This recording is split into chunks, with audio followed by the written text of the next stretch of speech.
Hi, everyone. I'm very excited to be here at the virtual community conference. Like you said, my name is Carrie Ward, and I am a happily married mom of two kiddos. Sarah, who's 16, and Ryan is 13. Sarah was diagnosed with Crohn's just 2 short years ago. Ladies and gentlemen, on behalf of our flight crew, let me welcome you to Dallas-Fort Worth. The time is 3:26 p.m. and is currently 68 degrees. After the hustle and bustle of passengers getting off the plane, I turned off airplane mode on my phone. Ding, voicemail, ding, voicemail, ding, voicemail. Hi, this is Chalk Hospital Surgery Center. I'm trying to reach the parents of Sarah Ward. We have moved up Sarah's surgery and need her to check in at 11:30 on the first floor of the main lobby.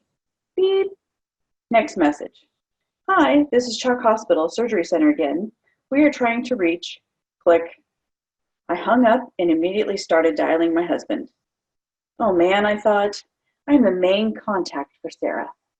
I knew I shouldn't have come to the spring conference on the same day she's having her procedure. What was I thinking? So, why did I leave my daughter on the day she was going under anesthesia? Well, I knew she'd be in good hands with my husband and my mom at home to spoil her after her procedure. And, well, Sarah made me come. She'd been through this procedure before and wasn't worried. She had seen firsthand how important these conferences are to continue to move forward to connecting families in our area. Besides, we'd been through far worse together. I would like to paint a quick picture of how Sarah was diagnosed. Due to her very low body weight and orthostatic tachycardia, her pediatrician said she should be hospitalized because her heart was struggling every time she stood up. Unbeknownst to my husband and me, she was admitted into the medical stabilization program for eating disorders. Those 3 weeks were life-changing. There was a surveillance camera that watched her 24/7. When she needed to use the restroom, we had to ask for a sitter to come in and watch her pee and poop on her bedside commode. She was not allowed to use a phone, cell phone, or computer, or read magazines. Only her dad and I could visit her, and she was bedridden due to her tachycardia, which meant even more isolation. Meal and snack times were nerve-wracking, especially as time went on. She had to eat all of her food in a specific amount of time, or she would be forced to drink Boost. But think about that for a minute. How would you like someone watching you eat, sleep, and poop 24 hours a day, 7 days a week, with no end in sight? You can't leave your bed except to go to the bathroom. You can't communicate with anyone outside of your room, and you have no idea when they will let you leave. I can definitely see this program working well for patients with eating disorders. But my husband and I knew in our hearts that she didn't have one.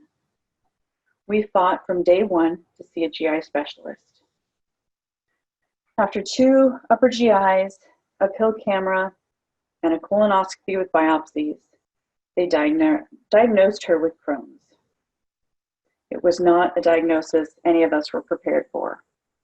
But after weeks, which felt like months, we finally knew the cause of all her pain and weight loss. However, when we were able to take Sarah home, we felt lost, overwhelmed, and helpless. What exactly is Crohn's? How is this going to affect her at school? So many questions. When I did find answers, they were usually geared towards adults. After her diagnosis, I wanted to learn everything I could about the disease and how I could make her feel better. I started going to every support group in our area, combed through websites for information, and joined the parent working group. The parent working group has been fundamental in helping me step out of my comfort zone. We share selfishly and steal shamelessly each other's ideas. These community conferences, the conference calls, Facebook, and Loop articles are just some examples of how the parent working group has helped me bring families together in my hometown. Since joining the parent working group, I've created a partnership with my Chalk IBD team. This partnership has allowed Sarah and myself to help with special projects to create a stronger IBD program at Chalk. For example, we helped create Chalk's IBD Road to Wellness Handbook, which we're very proud of. We also helped create a letter for patients to give to their teachers regarding special classroom requests, like being seated near the classroom door. I created the first official CCF-approved IBD parent support group here in Orange County. I've written a welcome email that I send to newly diagnosed families who have reached out to me. I introduce myself and I list how I got organized to better manage my family's IBD journey. I've gotten great feedback and heard that these tips have been very helpful. It has encouraged me to become more active in the IBD community by walking my first half marathon and raising over $2,000, as well as attending and raising money for Take Steps and Spin For events. All of these accomplishments have kept me from feeling helpless. And I believe I have helped other newly diagnosed families not feel as lost as I was. I believe I'm making a difference in my community, and none of this would have happened if I hadn't joined the parent working group. The main goal I've set for this year is to bring more families together to share and support one another. My first challenge is to have at least one guest speaker at each support group meeting. My second and bigger challenge is to build small events for the patients to attend, while the parents are at their meetings.